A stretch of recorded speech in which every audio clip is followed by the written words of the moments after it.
안녕하세요. 반갑습니다. 이재진의 상하가릴리입니다. 상하가릴리 유튜브 채널에서는 시장에 100%는 존재하지 않아도 높은 확률의 종목과 전략들은 항상 존재한다라는 설명을 드리고 있습니다. 최신 뉴스 분석을 통해서 보다 더 높은 확률의 종목들이 필요하신 분들은 구독 버튼 누르시고 매번 올라오신 영상 시청하시면서 많은 도움 받아가시면 좋을 것 같습니다. 여러분들께 오늘 준비한 자료는 600조 원전 대장주 의 가격 깨지면 과감하게 베팅하세요. 큰돈 법니다라는 주제로 오늘의 영상을 준비했습니다. 최근 저는 이미 원전 관련된 종목들을 매수하고 매도하는 전략들에 대해서 직접 영상을 통해서 한번 전달해 드린 바 있었는데요. 최근 들어서 나오는 뉴스들을 좀 보니까 심상치 않은 좀 흐름들이 만들어졌습니다. 그래서 제가 바라보고 있는 원전 관련 종목들에 대한 전략을 좀 수정을 할 필요가 있다고 생각돼서 오늘 영상을 잘 준비해 봤으니까요. 기존의 원전 관련 종목들 잘 가지고 계시는 분들 꼭 대응법에 참고하시면 좋을 것 같습니다. 본격적인 영상 시작에 앞서서 항상 감사한 분들이 있죠. 우리 구독자분들인데요. 이 감사한 우리 구독자분들을 위해서 다양한 무료 자료집을 또 내어드리고 있습니다. 우리 8만 명이 넘어가는 우리 구독자분들, 감사한 구독자분들을 위해서 다양한 자료집을 주기적으로 내어드리고 있는데요. 이번에 준비한 자료집은 LFP, 원투형, 배터리, 미드니켈, 단결정 양극재 같은 저가형, 핵심 저가형 전기차를 만들 데 필요한 핵심 기술들만 싹 다 모아놓은 자료집입니다. 2025년도에 기대감 좀 가져가면서 크게 급등할 가능성이 높아 보이는 종목군이니까 꼭 반드시 확인해 보시면 좋을 것 같습니다. 자, 여기까지만 간단하게 좀 설명 마치도록 하겠고요. 해당 자료집은 영상 마지막에 드리고 있으니까 필요하신 분들은 꼭 영상 끝까지 시청해 주시면 좋을 것 같습니다. 여기까지 간단한 설명 마치고 오늘의 원전 관련된 이야기 시작해 보겠습니다. 일단 최근 들어서 트럼프 정권이 들어오기 직전입니다. 그래서 트럼프 2기, 이 트럼프 정권의 두 번째 시기에 도대체 대한민국의 원전 전략은 어떻게 되는가에 대한 이야기가 굉장히 말이 많습니다. 우리나라 가장 대표적인 산업인 반도체 산업은 악재죠. 심지어 미국에 가서 보조금 혜택 또한 못 받을 만한 상황이 나오자 지금 각 업종들, 각 기업들의 대표들은 현재 트럼프 정권이 어떻게 대응할 것인지에 굉장히 사활을 걸고 계획을 다시 수립하고 있습니다. 그런 가운데 유일하게 호재 뉴스가 나올 수 있다는 기대감이 있는 게 바로 지금 현재 원전인데요. 트럼프 바이든 재생에너지 정책 반대. 여기서 재생에너지라고 한다면 태양광, 풍력 등이 될 수 있겠죠. 근데 원전은 좀 별개다. 원전은 오히려 동의하죠. 오히려 원전 중에서도 소형 원자로 등 원전 산업 활성화는 긍정적으로 흘러갈 것 같다라는 이야기들이 많습니다. 특히나 한국은 체코 원전 수주, 그리고 미국의 웨스팅하우스가 좀 변수이긴 한데 이런 문제들만 해결되면 해외 대형 원전 수출도 이어가고 그리고 소형 원전 산업까지 수혜를 보면서 긍정적인 상황이 나올 수 있다는 거죠. 그래서 한국 정부는 트럼프 측과 다양한 채널로 협력이 필요하다라는 내용이 굉장히 많습니다.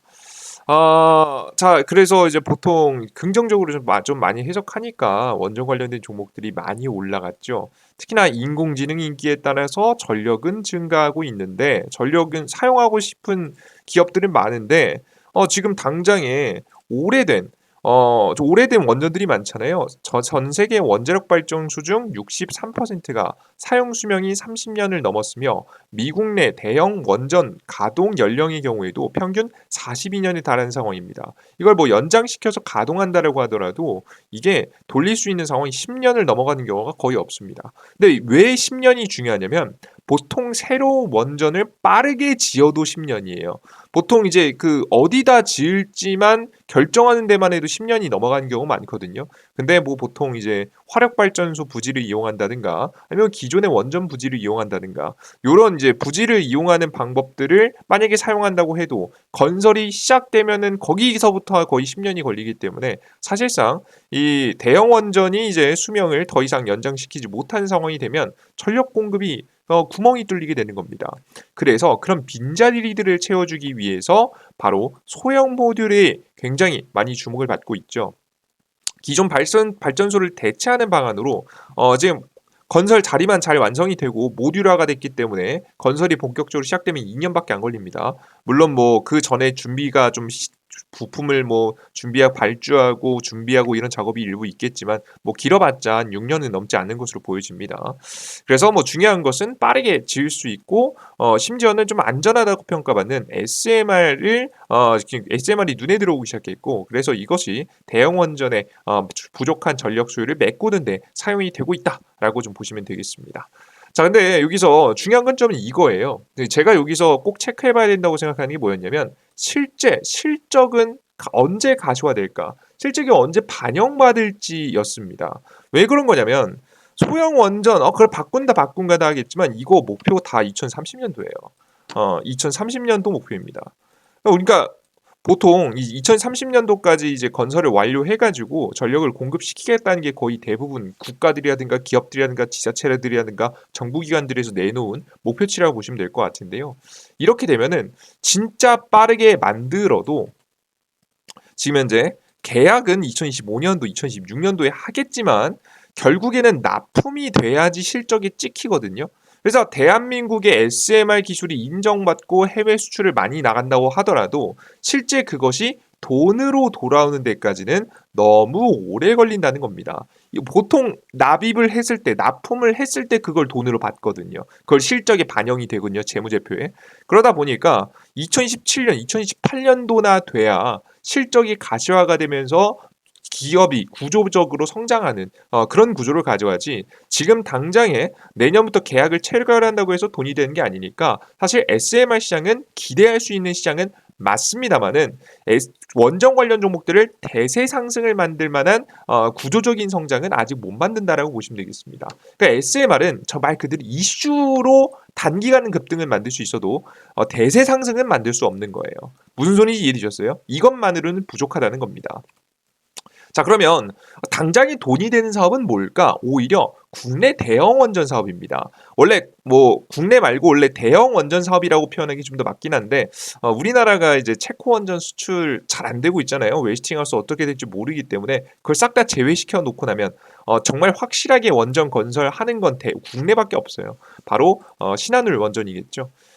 이번에 이제 3, 4호기 건설 들어가는 게 본격적으로 납품이 되고 실적화되는 게 이번 연도 연말부터 시작해서 내년도 연초에 본격적으로 돈이 되기 시작할 겁니다. 기업들은 부품들을 공급하기 시작할 거고 그에 따른 실적들을 기업들은 지금 재무제표에 반영할 수 있겠죠. 보시면은 3, 4호기에 착공 행사가 최근에 개최가 됐고요. 3분기쯤에 시작이 됐죠. 그리고 신한울 3, 4호기 건설 열심히 해서 지금 현재 밀감을 좀 채워주겠다는 이야기를 좀 하고 있습니다.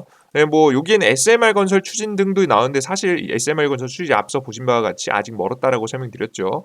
그리고 2050년도 중장기 로드맵을 발현하고 원전 산업 지원에 관련한 특별법 제정 계획이 빠르면 연내 발표된다라고 이야기가 나오면서 이번 연도 연내에 좀 기대감도 있는 상황입니다. 근데 뭐 여기서 중요한 점은 우리가 체크해 볼 건 이거죠. 앞서 설명드렸던 대로 대형 원전 건설이 내년 본격적으로 시작돼서 내년 초부터는 기업들의 재무제표에 반영이 될 것이다라고 보시면 되겠습니다.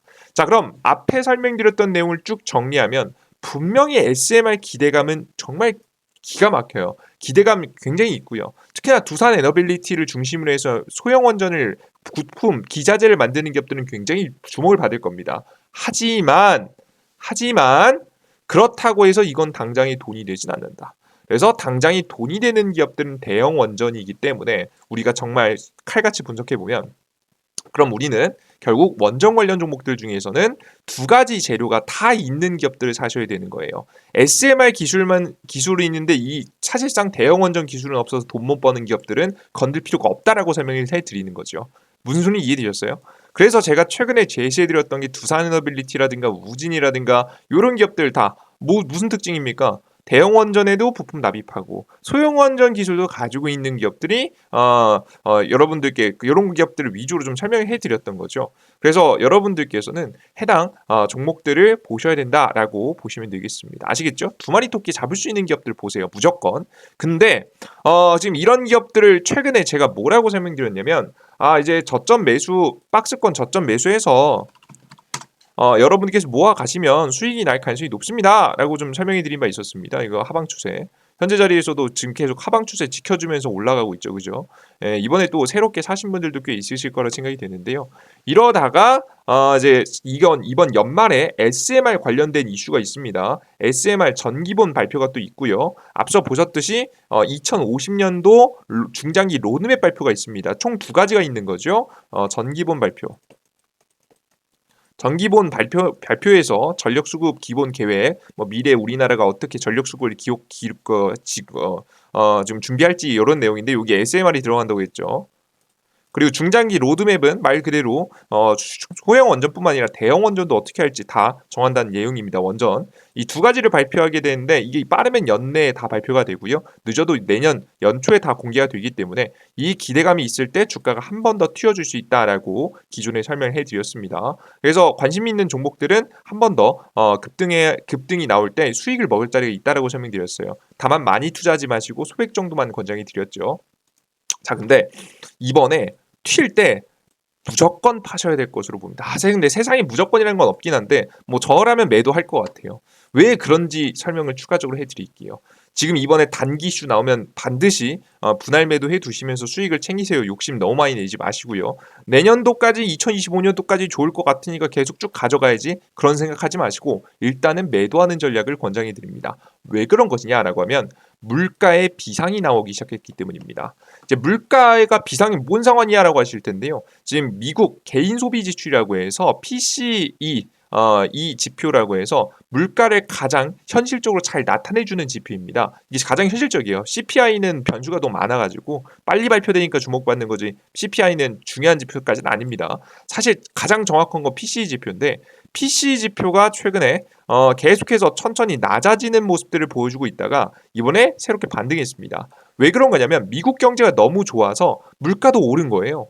소비도 좋고 다 경제 좋으니까 당연히 경제가 좋으면 물가가 올라가거든요. 근데 물가가 안정되지 못하면 우리는 굉장히 큰 문제를 겪게 됩니다. 바로 어떤 문제? 바로 금리를 내리지 못합니다. 물가가 계속 안정되는 추세를 가지고 있고 이것이 2%대에 머물러야 우리가 금리를 내릴 수 있는데 이 물가가 안정되지 못하면 금리를 못 내리거든요. 그래서 지금부터 금리에 대한 논란들이 굉장히 많을 것으로 보고 있습니다. 자, 근데 안 그래도 이게 물가 지표가 갑자기 튀어 올라가서 문제가 조금 이야기되고 있는데 이 이야기 이거 얼마 조금 올랐다고 이거 의미 있나요? 생각하실 분들이 계시겠죠, 그죠? 물론 이런 현상만 벌어졌으면 제가 이런 말까지 안 할 거예요, 그죠? 근데 본격적으로 내년부터 트럼프 vs 파월 이 둘이 갈등을 겪을 것으로 보여지고 있습니다. 이제 최근에 미국 페드에서 내놓는 정책들은요. 정말 섬세한 컨트롤이 필요한 작업을 해야 되는 지금 현재 상황입니다. 미국의 중앙은행이 어떻게든 정말 이제 바늘구멍 같은 길을 최대한 열어가지고 다른 문제를 일으키지 않으면서 잘 지나갈 수 있도록 해야 되는 것이 지금 FMC, 페드의 지금 현재 역할이라고 보시면 될 것 같은데요. 근데 이게 열심히 하고 있으면서 자신들의 목표를 잘 달성하고 있었는데 갑자기 누가 시비를 걸기 시작했냐면 트럼프가 시비를 걸기 시작합니다. 트럼프는 자신이 집권하기 시작하면 금리가 내려가기를 원하거든요. 왜? 금리가 단기간에 내려감으로써 무엇을 유도할 수 있으니까 미국 경제가 살아난 듯한 내가 당선이 되니까 경제가 살잖아 라는 분위기를 낼 수 있고 그러므로 인해서 인기를 얻을 수 있기 때문에 이 정치인 거의 뭐 이제 보통 미국 안에서는 이 표심에 미친 정치인이라고 보통 트럼프를 많이 표현합니다. 그죠? 앞뒤 상황 안 가리고 이제 발언을 해서 그렇겠죠. 물론 발언에 비해서 항상 정책이 나왔을 때는 어느 정도 타협된 안이 나오긴 하지만 일단은 단어 자체로 시장에 충격을 주기 때문에 앞서 말씀해드렸던 정말 바늘구멍 같은 가장 안전한 길을 선택해서 열심히 나아가려고 하고 있는 미국 페드 입장에서는 굉장히 불편한 상황입니다. 그래서 금리는 천천히 상황 보면서 내려야 되는데 트럼프는 빨리 내리고 싶어 하다 보니까 이 둘이 갈등을 겪을 가능성이 높아요. 특히나 트럼프가 파월이 말 안 들으면 잘라버린다라고 했거든요. 그죠? 까딱 잘못해서 다른 잘못된 인물이 페드에 들어오게 되면은 지금까지 안정적으로 이어졌던 정책에 불확실성이 생길 가능성이 또 높겠고요. 그렇게 되면 시장에 한 번에 충격이 다가올 가능성이 높아 보입니다. 자, 그렇다면 우리는 시장에 하방이 한 번 더 나올 수 있겠다는 생각을 하면서 공략을 하셔야겠죠. 그래서 저는 내년도에 시장이 한 번쯤은 하락할 수 있다. 1분기쯤, 1월에서 3월쯤 하락에 대한 가능성이 높다라고 계속해서 영상들을 통해서 여러 영상들을 통해서 말씀드리고 있고요. 이때 큰 조정까지는 아닐 거예요. 폭락까지는 아닐 겁니다. 단기 조정이 좀 올 수 있다라고 보고 있고요. 그때 원전 관련 종목들을 다시 잡는 게 좋겠다라고 설명을 해드립니다. 이게 결국에는 2027년, 2018년, 뭐 2030년도에 가까워질수록 구조적 성장의 가능성이 매우 높기 때문에 대형 원전이든 소형 원전이든 수주에 대한 가능성이 매우 높아서 여러분들께서 내년도에 적어도 1분기 급락장이 좀 떨어지고 나서 종목을 매수해 준다라고 한다면 좋은 수익 보는데 문제 없지 않을까 싶습니다. 자, 그러면 어떤 종목을 잡아야 되느냐? 그냥 두산 에너빌리티 잡으세요. 두산 에너빌리티 어떤 가격에 잡아야 되느냐? 저는 일단 뭐 가격은 사실 가격보다는 시점이 중요하긴 한데 여러분들 항상 이제 가격을 좋아하시니까 가격에 대해서 말씀드리면 저는 전체 상승 추세선의 하단선이 좋다고 보고 있습니다. 지금 이제 가격으로 치면 이 하단선을 좀 계속해서 지켜주면서 주가가 움직일 가능성이 높다라고 저는 현재 보고 있거든요. 그래서 주가가 현재는 좀 높이 있는 상태죠. 높이 있는 상태니까 주가가 충분히 내려온 다음에 내년입니다. 뭐 당장에는 좀 튀어줬다가 다시 내려오지 않을까 싶어요. 그러면 적어도 19,000원, 18,000원 구간까지는 내려와 줘야 우리가 매수를 고민해 볼 수 있지 않을까 싶습니다. 그러니 두산 에너빌리티 좀 더 기다리셨다가 일단 단기적으로 매집한 거 단기 튀어줄 때 연말까지 무조건 웬만하면 팔고 나오시고 무조건이라는 단어는 계속 취소하겠습니다. 뭐 제 개인적으로는 좀 그렇게 팔 것 같아요. 그런 단어 사용하면 안 되니까 취소하고 중요한 건 지금의 주가가 눌림목이 나왔을 때 기회가 한번 올 것 같으니까 이때 다시 한번 매수를 준비해 주시면 좋지 않을까 설명을 해드리도록 하겠습니다. 아시겠죠? 좋습니다. 전 항상 원전 관련 종목들에 대해서 긍정적으로 이야기하는 사람입니다. 오늘 저 영상 처음 보신 분들이 오해하실까봐 그래요. 근데 지금 현재 상황만큼은 조금 보수적으로 태도를 취해야 먹을 자리가 또 보이니까요. 여러분들께서 너무 무리한 투자보다는 지금 제가 말씀드렸던 사고팔고 전략을 잘 맞춰서 투자하시는데 참고하셨으면 좋겠습니다. 제가 이야기하는 것들이 정답은 아닐 겁니다. 하지만 여태까지 확률 높게 맞춰온 만큼 참고할 만한 가치는 있다라고 생각이 되거든요. 항상 설명드리지만 그래도 확률 8, 90% 이상으로 특히나 원전 관련된 섹터는 운이 좋게도 계속 맞춰오고 있기 때문에 여러분들께서 참고하실 만한 내용이 있었지 않았을까 생각이 듭니다. 자, 오늘 내용은 좀 강조해드리지 않으면 안 될 것 같아서 미리 한 번 더 강조해드렸으니까요. 꼭 투자에 성공하셨으면 좋겠어요. 나는 추가적인 자료집까지 필요하다라고 하시는 분들은 영상 마지막에 지금 자료집 어떻게 받아가는지 설명드린다 말씀드렸죠. 어떻게 받아가느냐? 삼성 핸드폰은 구글 플레이 스토어, 아이폰 사용하시는 분들은 앱스토어를 통해서 여러분들께서 무료 어플리케이션 다운로드 받을 수 있습니다. 이재진의 상한가리하는 무료 어플리케이션이고요. 급등천주, 시황글, 포착자료 등 다양한 정보들 매일매일 내어드리고 있고 매일매일 급등천주, 매일 아침에 시황, 오늘 아침에 주요 뉴스 관련된 종목들까지 싹 다 정리해서 매일 아침에 10분만 보면 되는 정보 올려드리고 있고 장이 끝나고 가장 강력했었던 테마가 뭔지 설명드리고 있고 급등추천주 매일매일 급등추천주 종목들도 올려드리고 있습니다. 그리고 가장 중요한 자료집은 급등추천주의 공직을 네 번째 자료집 클릭하시면은 맨 아래 2차전지 차세대 자료집이라고 있으니까요. 필요하신 분들은 꼭 받아가시면 좋을 것 같습니다. 모든 컨텐츠는 100% 무료로 여러분들께 진행해 드리고요. 무료 아이디만 만들면 100% 무료로 다 이용 가능하시니까 필요하신 분들은 여러분들께서 회원가입하셔서 이용해 보시면 좋을 것 같아요. 회원가입하실 때에도 여러분들께서 100%다 무료로 이용할 수 있게 심플하게 이용할 수 있게 만들어 놨으니까 여러분들께서 꼭 이용해 보시는데 참고해 주시면 좋을 것 같습니다. 좋습니다. 여러분들 아이디 없으신 분들은 저렇게 아무거나 클릭하면 로그인하면 나오는데요. 왼쪽 하단 가입하기 버튼 클릭하시고 회원 가입하셔서 이용해 보시면 될 것 같아요. 좋습니다. 오늘 영상은 여기서 마무리해 보도록 하겠고요. 다음 영상이 조금 더 유익한 내용과 함께 찾아뵐 테니 다음 영상도 기대해 주셨으면 좋겠습니다. 여러분들 모두 고생하셨습니다. 감사합니다. 수고하셨습니다. 땡큐.